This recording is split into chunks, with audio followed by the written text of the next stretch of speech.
This week, we chat with Eugene Robinson, nicknamed Genie Rob by his teammates. Okay, so I'll go ahead and get the messy part out of the way. Robinson was an integral part to the 1998 Falcons team that went all the way to the Super Bowl. Some say he was also a big reason as to why the team failed miserably to the Denver Broncos that year. You see, the game was in Miami. So, okay, we already know by now everything bad happens in Miami, right? Well, the night before the Super Bowl, Robinson was arrested by an undercover police officer for soliciting a prostitute. And we kind of hear these stories in the headlines pretty often these days, but that's not even the worst part of the scandal. Earlier that day, Robinson received the Athletes in Action Bart Starr Award, which is basically an award that says, hey, big fella, you're the most stand-up guy in the league. You are just swell. Technically, it's the player who best exemplifies outstanding character and leadership in the home, on the field, and in the community. Well, of course, after the arrest, Robinson agreed to return the award, but now we have to deal with the Super Bowl. Oh yeah, that's just a few hours away, right? Well, since then, players like Ray Buchanan and Jesse Tuggle, who were on that team, his teammates, have talked about how they weren't going to forbid Robinson from playing in the game. They just confronted him before the game and asked him if he was up to it. Head coach Dan Reeves also had the same approach. By this time in his career, Robinson was a veteran in the league. 3 Pro Bowls, 2 All-Pro selections. 1998 was his 3rd Super Bowl, and the year before he won one with the Packers. This Falcons team felt that he was a big reason as to why they made it to Miami, so if Genie Rob felt that he could play, then they weren't going to stop him. Well, he was working on little sleep. Dan Reeves confirmed as much in an interview that we had with him earlier in 2014. Reeves said that he and his wife stayed up all night with Robinson and his wife. In the game, Robinson gave up an 80-yard touchdown reception to Broncos receiver Rod Smith, and that put the Broncos up 17-3. And in the 4th quarter, he missed a tackle on Denver running back Terrell Davis, and Davis was gone, made it to the Atlanta 10-yard line, and the Atlanta Falcons ended up losing the game 34-19. And in the post-game presser, of course, Eugene Robinson was slammed by the press for his indiscretion. Well, everyone makes mistakes, and in good old America the Beautiful, often people who are of note get a chance to have a comeback, and he has. Now Robinson calls Charlotte, North Carolina his home, and he's doing pretty well. He serves as an analyst for the Carolina Panthers and co-hosts a daily talk show. That's where I met him and worked with him on that show, and I now consider him a friend. Thanks so much. I think for me, I went to a predominantly black high school. There was one white girl in my class named Rebecca Wells, but never thought anything of it. Mainly black and Hispanic and Jamaican. When I got to Colgate University, when I went to Colgate, then I became really aware that I was in the minority. And before actually at Colgate, when I really realized I was a minority, I went to a thing called Boys State. I don't know if you know, Boys State is where you go from they take different high schools and different candidates out of different high schools, and they send them to learn about government, and they run like your own kind of government. It's called Boys State. You know, you have to elect a governor, a mayor, this and that. So I was at a predominantly black high school, goes to Boys State, and as I'm frequenting with all these other different schools, I realized that, wow, I'm almost like me and the other guy, the only man guy named Mark Waller, the only 2 black people there. And then when someone hurled a racial slur at me, when a dude told me, pass me those potatoes, N-word, then I took exception. Well, he didn't get potatoes. I called him out right there in front of everybody, and I said, you come get these potatoes. If you want to get these potatoes, you come get them right now. I said, I ain't passing nothing to you. You want to talk to me with some respect. And so he looked around, everybody looked around, and I got up a little bit, and I was real serious. And then he said, I'm sorry. I said, you can ask nicely. He said, please, can I have the potatoes? And I said, there you go. The conversation evolved into another topic, some murky waters when it comes to the system of the NFL and the objectification of football players. Understanding the history of the black man in America and adding my knowledge of the history of the black athlete, something just always felt wrong to me personally when I would hear people shout, "He's a beast," you know, even though I knew that it was meant to be a compliment. Not as the player perspective, now as in your current role as a presenter and analyst, what is beast mode, or when they say he's a beast? I mean, at their position, they can just flat out dominate you on the field. And when you can dunk over somebody like he's not even there, and when he's trying to block your shot, when you can physically impose your will on someone and make them submit, that's when you get to be that beast status. When you make an interception that's incredible that nobody else can make, one-handed, coming down and on top of a guy and keep your balance, well, you're displaying athletic ability that nobody has. That's when you become a beast. So it has to separate you from just the normal, run-of-the-mill, mundane, ordinary plays that happen in football, basketball, baseball, hockey, whatever. Off the top of your head, who are some players that generally get that name? Well, Troy Polamalu come to mind. Luke Kuechly's definitely. Thomas Davis is a guy who I always said was a beast. He's like Ronnie Lott. He'll knock you the next week. Ronnie Lott's a beast. Ken Easley, a beast. Jerry Rice, Deion Sanders, Barry Sanders, no doubt. Wait, did he just say Thomas Davis? Flat out. Thomas Davis is a guy who I always said was a beast. Well, let me just ask him. Well, first and foremost, when I hear that, you ultimately think about a guy that's dominating the sport. Like you, TD? So this is Thomas Davis, outside linebacker for the Carolina Panthers via the Georgia Bulldogs. Panthers picked him in the first round of the 2005 draft. Since then, he's logged over 17 sacks, 6 interceptions, and 13 forced fumbles. Just want to start out by thanking God, for being who he is. And he keeps getting nominated for the Walter Payton Man of the Year award and actually won the award in 2015. It's given annually by the NFL, honoring a player's volunteer and charity work as well as excellence on the field. We've done when you've been here, right? So I need you to remember that. All right? And he's very hands-on with the kids in his camp. But anyway, you hear it from the press box to the sidelines. He's a beast, man, he's a beast for sure. The connotation, it's a good thing, but historically, does it mean something different? For this, I visit one of my super smart friends, Winthrop University's Professor of Political Science and African American Studies Program Director, Dr. Adolphus Belk. If you go back to the beginning of the African American experience in the British North American colonies, you go back to Jamestown, 1607, 1619, and those Africans who were present were considered indentured servants like their white counterparts. But over a number of years, you would see the development of a racially based system of slave labor, transitioning away from the indentured servitude system to chattel slavery. And the key word there is chattel. In defining Africans and African Americans as chattel, you're making them akin to livestock, the way that you would categorize cows and bulls and other animals. So we'll pause him right here and lay a little more foundation about the context of our discussion. Pre-slave Africans certainly played sports. When brought over to the Americas, with little time that they did have on their own, they continued to play sport.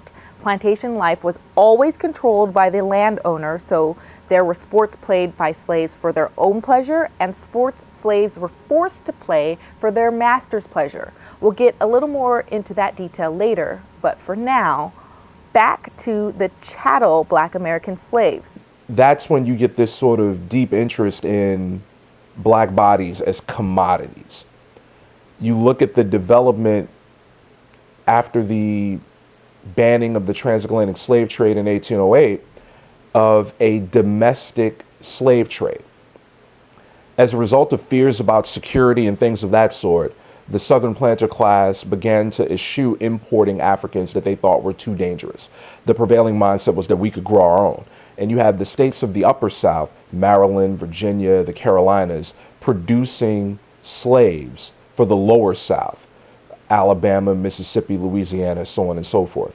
And with the development of that domestic slave trade, you get an even deeper inspection of black bodies as commodities. So if we go back to the beginning with the transatlantic slave trade, they took the men who were the biggest, the strongest, the most able, the most culturally aware, the most intelligent.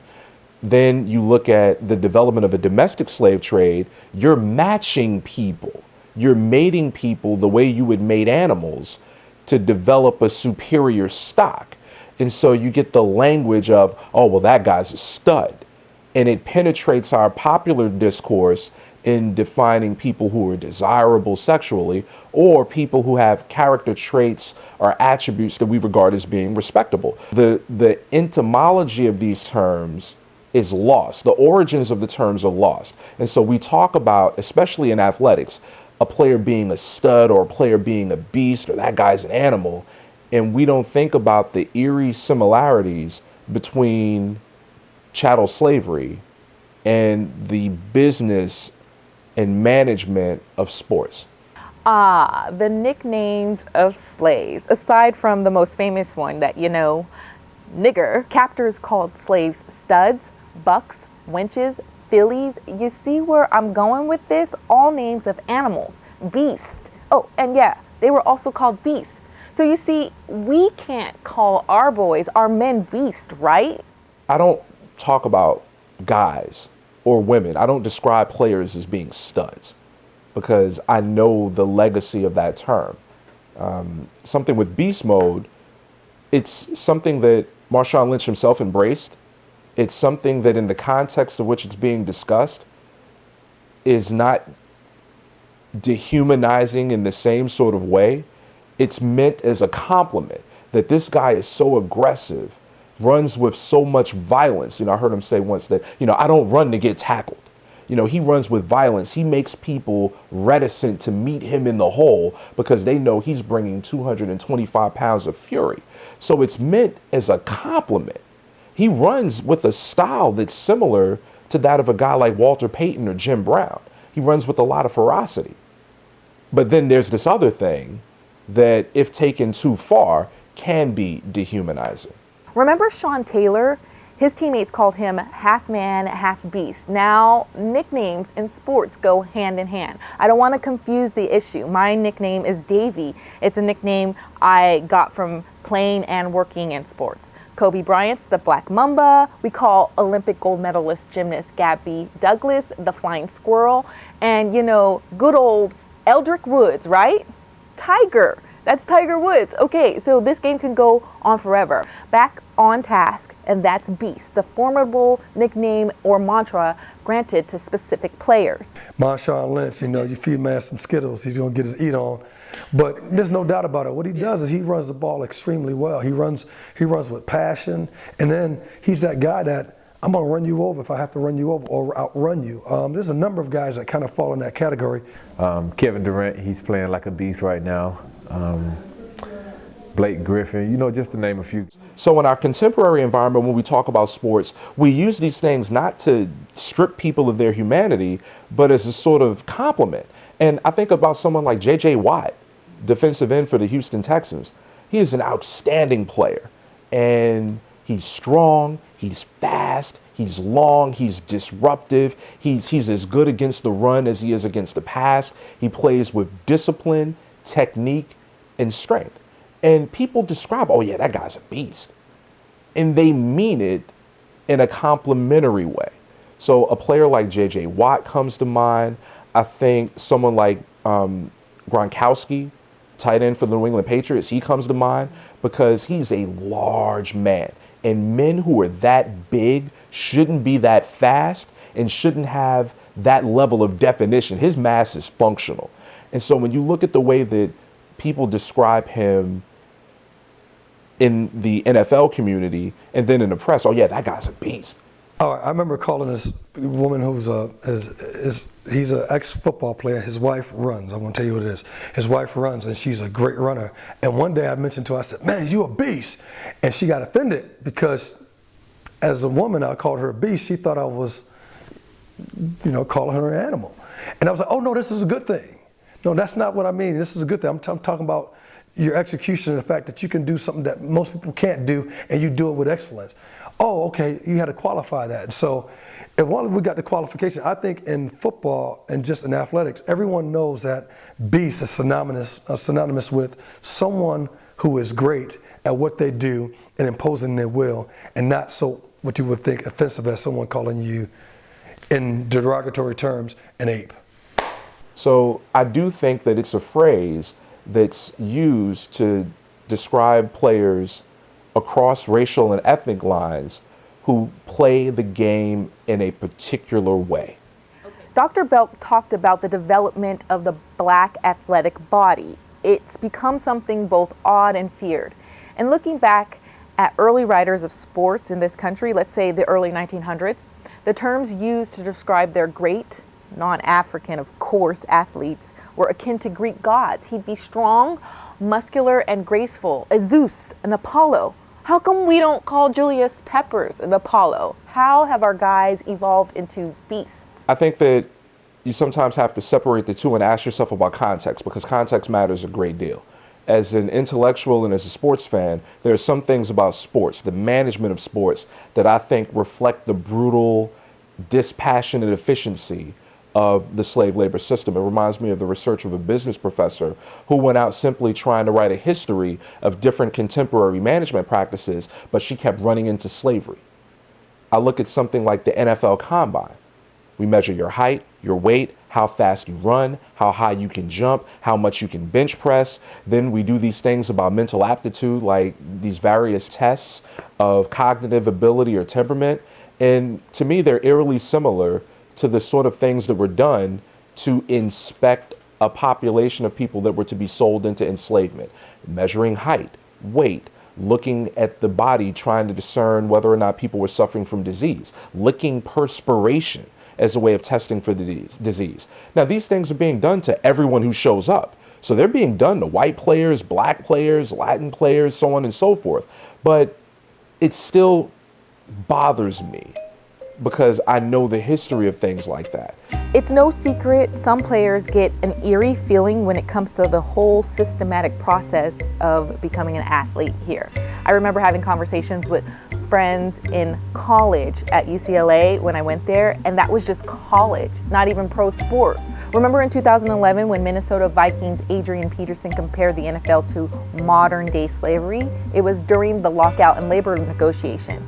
And he wasn't the only player feeling objectified. On Twitter, Pittsburgh Steelers Rashad Mendenhall supported Peterson's comments by stating, anyone with knowledge of the slave trade and the NFL could say that these two parallel each other. Since the advent of free agency back in 92, 93, that was one of the biggest things that we as the NFL have done for the current status of the National Football League, because before then there was no movement. So to Adrian Peterson's point, when you were traded or you stayed with a team, that was it, and you had no say-so in it. However, with the advent of free agency, now Adrian Peterson, he gets power. He has the power to say, I don't want to play for you. I want to play for old boy right there. Now, you may be able to trade me, but when my contract is up, you have to go ahead and do something or make it worth my while if I want to go ahead and stay with you. Now, that power has now been given back to the football player, as opposed to, it would really be, to his point, the prodding and picking, all the stuff, if you had no say-so in it.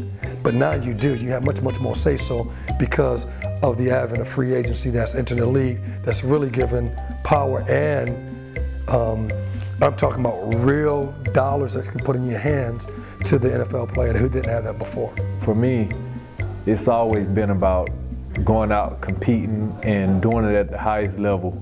You know, and when I was in college, you know, that was my mindset. You know, my goal was to make it to the NFL. And now that I'm in the NFL, my goal is to be the best player that I possibly can be. You know, I never look at it like, oh, we're being treated like slaves, or, I mean, because for one, in college, as a student athlete, you're given an education. You know, that you're going to school ultimately to, first and foremost, you're going to gain a degree. You know, that's your goal. It should be ultimately for student athletes. And next is the better your opportunity to go on to the next level at whatever sport you're playing. And for me, like I said, that was my mindset, that was my goal. And now that I'm an NFL player, for me it's about you know, going out and earning a paycheck to support my family, to take care of my family. You know, back in slavery days or back in those days, they wasn't getting paid for what they were doing. They was going out, you know, they was being mistreated, and that's not the case with what we have going on right now. There's also this part, the objectification and direct parallels of the black athlete and beast. During the later part of his career, Jesse Owens had to race horses to make a living. Remember, this super rich professional athlete that we see now these days is a relatively new phenomenon. Even up to the 1980s, professional football players likely worked an off-season job. But Jesse Owens spoke about how he hated racing horses, how dehumanizing it was for him, but it was the only way at that time that he can earn a living. I was shocked. Like my mouth dropped open when in 2007, Chad Ochocinco raced a horse sponsored by FedEx. You guys remember that? I was like, what was he thinking? Better yet, what about the people around him? I wanted to tap him on the shoulder and say, hey, Chad, not sure you want to do this. Once it comes to the green grass, Carson knows from now on, you always bet on Ocho. You always bet on Ocho. But then, much to my chagrin, the summer of 2013, NFLers Devin Hester and Chris Johnson raced a cheetah. Yeah, of course I got a chance. I'm going to do it. National Geographic chose me because I was one of the fastest guys in the NFL. 4, 3,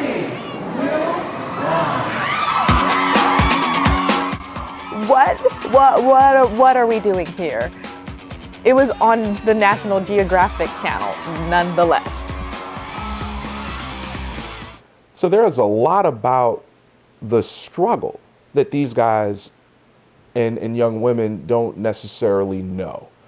And that's really unfortunate, because if you look at the story of the African-American athlete, you'll find a story that's similar to the African-American soldier, the African-American airman, the African-American sailor, that people tried to gain respect through their service, to demonstrate not only their humanity, but the humanity of their entire race through their struggles on the athletic field, in the business environment, in all these other venues. And so I think about people like Jack Johnson, I think about Jesse Owens, Althea Gibson, Wilma Rudolph, people who were real trailblazers that stood for something in the field of play, but also understood their responsibility to the people and did not divorce themselves from the people.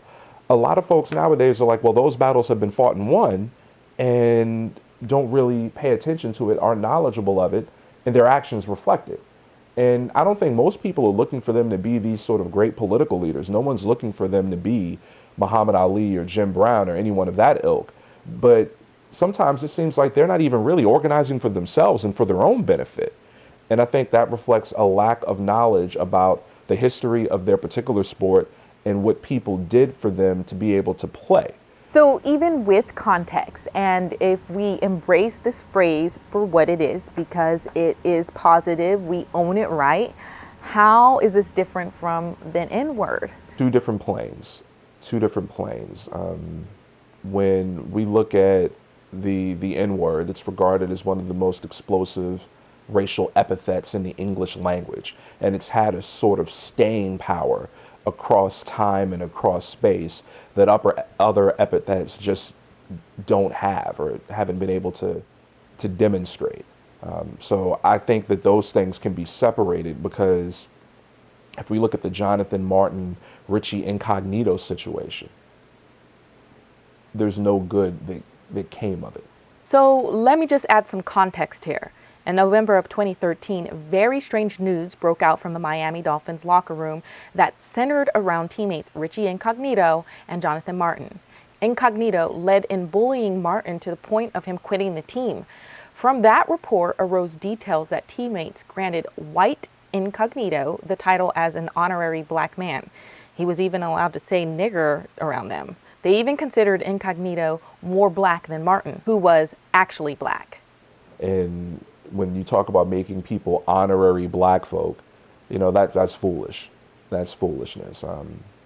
You know, it's one thing to have a comrade in the struggle for human rights and decency. And there are a lot of people who come to mind. We think about folks like Joan Trump-Howard Mulholland with the Student Nonviolent Coordinating Committee, or Howard Zinn, or a whole host of people that participated in the freedom movement. Those are comrades in the struggle for freedom, justice, equality, peace. What are you really trying to say in saying that he's an honorary nigger? You know, what are you really saying with that? And is it anything that's worthy of praise? I think not. And now let's follow this through and make it clear as to why this is a different conversation than the one that's going on with Washington's NFL team. It's an easier sell to make an argument that beast is a complimentary term, a term that the user operationalizes to pay respect to the subject. The writer is paying respect to the subject to say that guy's a beast. It's a term of admiration, particularly in gritty, tough-nosed sports. It's a much harder sell to make the claim that Redskin functions in a similar way. No one's cheering for the Houston Honkies or the New York Niggers. And we would be mortified if that sort of thing were put forward. You know, the Little Italy greasers. You know, we'd be mortified. We would be repulsed that such a thing were allowed to exist. And I think that that's the conversation that's being pushed right now with the Washington professional football team. So he's a beast mode. It's okay, right? Does this change my mind? I don't know. And our question about being black, let's go ahead and hear what Thomas Davis has to say about that. Thinking just growing up in South Georgia, you realize at an early age that you realize the difference. You know, in my hometown, it's still pretty much like separated. You know, the black people live on one side, the white people live on one side, and it's not a whole lot of mixture going on in my hometown. And really, the first thing that I would say, or the first time that I feel like the whole city came together, was when I went back and put the playground in my hometown. And for the first time, you know, you had the black kids and the white kids, you know, playing together and really enjoying things together. And, you know, that's been real big for the whole city, for everybody to be able to do that. So I feel like I've accomplished something down there in my hometown, bringing everyone together. Next time on Conversations with Regular Folk. Until we can admit that we gave ourselves away, we can't change it. Rain Pryor has a message for Bill Cosby. Until Cosby can say, I have to face my corruption, whatever it is, he can't change it. And she knows her father lived out his toughest moments in the limelight too.